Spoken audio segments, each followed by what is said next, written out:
మీకు తెలుసా, ప్రతి దినము కూడా 30 నుంచి 40 మంది కాన్పులు మన అక్క చెల్లెళ్ళు, మన బిడ్డలు ఈ ఆర్డిటి హాస్పిటల్ అనేది కూడా ఉంది. ఈరోజు ఆర్డిటి అనేది కూడా ఒక నమ్మకం ఏర్పరచుకుంది.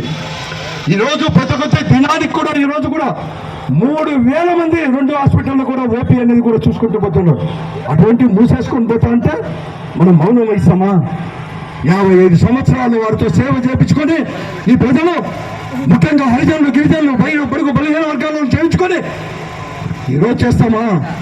ఈరోజు ఆ రోజు ఆర్డిటి సంస్థ విదేశీ సంస్థని దీన్ని బహిష్కరించాలని చెప్పేసి అనేక రాజకీయ పార్టీలంటే, ఆ రోజు అలా కాకుండా 55 సంవత్సరాల్లో మన హృదయాల్లో నిలిచిపోయిన ఈ ఆర్డిటి సంస్థకు నష్టం వస్తుందంటే మనకు నష్టం వచ్చినట్లు కాదా? అందుకోసమే ఈరోజు నడుము బిగించినాం వైఎస్ఆర్ కాంగ్రెస్ పార్టీ. ఈరోజు ఇదే కాదు, ఎంతమంది విద్యావంతులు చేస్తున్నారు, ఎంతో మంది కార్పొరేట్ స్కూళ్ళలో ₹1 ఖర్చు లేకుండా, తల్లిదండ్రులు లేకుండా ఈరోజు ఎంతో మంది హరిజనులు, గిరిజనులు, బడుగు వర్గాల డాక్టర్లు, ఇంజనీర్లు, ఎంతో మంది లెక్చర్లు ఇవన్నీ కూడా అయినారంటే ఆర్డిటి సంస్థ యొక్క పుణ్యమే, వారి యొక్క సేవా కార్యక్రమం వల్ల ఇవన్నీ కూడా అయినాయి. అటువంటి సంస్థ కూడా లేదు. నేను చెప్తా ఉన్నాను, ఈరోజు మేము రాజకీయ ఉపన్యాసాలు కాదు, ఎన్నికలు వస్తా అంటే, పోతా అంటే, గెలుస్తా అంటాం, ఓడిపోతా అంటాం. ప్రజాస్వామ్యంలో ఎన్ని మామూలే.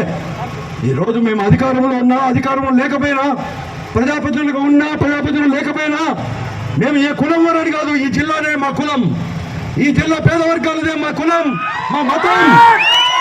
ఈరోజు కేంద్రంలో మోడీ నాయకత్వంలోనే ప్రభుత్వం ఈ దేశంలో పేదరికం తొలగించుకోకుండా మతాన్ని బూచు చూపి మనలో డివిజన్ అనేది కూడా తీసుకొని వచ్చేసి ఈరోజు ఆ మతం ముసుగులో ఆర్డిటి సంస్థను ముసుగుస్తామంటే ఊరికే ఉంటామో? మనమంతా కూడా ఉద్యమిస్తాం. నేను కేంద్ర ప్రభుత్వం ఇప్పుడు రంగయ్య గారు మాత్రం నడచలేదు, ప్రజలు నడిచారు, ప్రజల అభిప్రాయం నడిచింది. ఈ రోజంతా కూడా రంగయ్య గారు ఈ జిల్లా ప్రజల యొక్క అభిప్రాయాన్ని, నేనంటే రంగయ్య గారు ఎవరే కాదు, అందరూ కూడా నడిచిన వారు ప్రతి ఒక్కరు కూడా జిల్లా ప్రజల యొక్క అభిప్రాయాన్ని కేంద్రానికి తెలియజెప్పడానికి, అలాగే మన ముఖ్యమంత్రి గారు కూడా ఉన్నారుగా, చంద్రబాబు నాయుడు గారికి, నీ విధును నిర్వర్తించు, రాజకీయాలు ఇప్పటికే చాలా చేశావు, పేద ప్రజలతో ఆడుకోవద్దు, నీ పైన నమ్మకంతో 14 అసెంబ్లీ సీట్లు, 2 పార్లమెంట్ సీట్లు గెలిపించాం, అయినా నువ్వు మా జిల్లాకే మోసం చేస్తా అంటే ఎందుకయ్యా?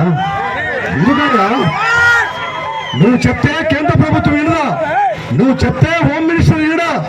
నువ్వు చెప్తే ప్రధానమంత్రి మీ విజయవాడకి రమ్మంటే విజయవాడకి, ఇంటికి రమ్మంటే ఇంటికి, నీకు మా కొడుకు భోజనం పెట్టమంటే కొడుకు, కోడలు పిలిచి భోజనం పెట్టే ప్రధానమంత్రి, హోంమంత్రి ఈ చిన్న విషయం కూడా చేయలేడా అని చెప్పి నేను అడుగుతా ఉన్నాను. ముఖ్యమంత్రి గారు కళ్ళు తెరచండి, రేపే పోండి. ఇది ఈ పొద్దు ముగింపు మాత్రమే కాదు, పాదయాత్రకు ముగింపు మాత్రమే కానీ ఈ కార్యం నెరవేర్చే వరకు కూడా, ఈ కేంద్రం FCRI పునరుద్ధరించేంత వరకు కూడా మా పోరాటం ఆగదు. వివిధ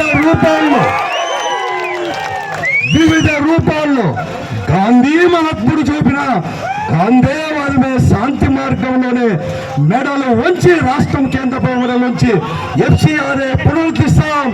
ఆర్డిటి సేవలు కూడా ముందుకు పోతాయని చెప్పేసి తెలుసు. ఈరోజు ఫెడరల్ యొక్క 16వ వర్ధంతి సందర్భంగా ఆయనకు ఘనమైన నివాళులు అర్పిస్తూ ఫెడరల్ సాక్షిగా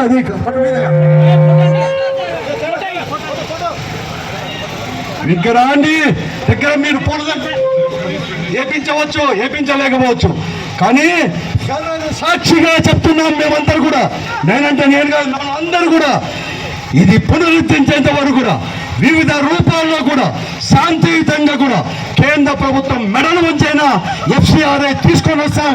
భవిష్యత్తులో అందరూ మాట్లాడుకుని నిమ్మగా కూడా ఈ ఉద్యమాన్ని ఉద్రిక్తంగా తీసుకొని పోతాం అవసరం వస్తాయని చెప్పేసి కూడా తెలియజేస్తూ పార్టీ కోసమో లేకుంటే రంగయ్య కోసమో అనంత వెంకటరామరెడ్డి